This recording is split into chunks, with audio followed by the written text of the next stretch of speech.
nkanyo makana nkanyo bonkanyo kanyina quality ni hanyo makana nkanyo bonkanyo iba maka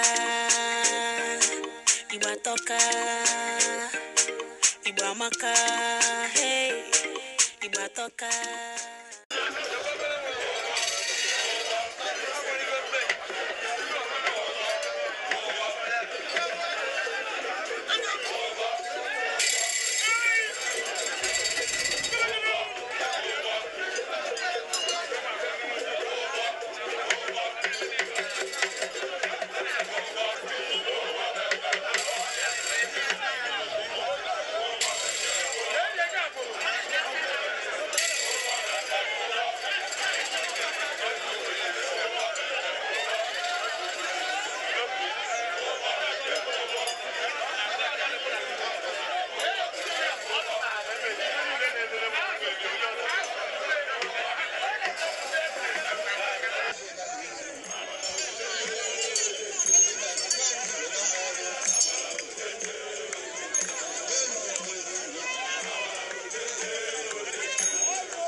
ebe ọ na-akpọtụ na Igbo Amaka TV pinyere anyị aka ka isonyere anyị n'ihe na-eme na mpaghara Igbo, ọ bụ ejije, egwu, nri, ekike, asụsụ, akụkọ ifo, omenala ma ọ bụkwa okwu miri emi.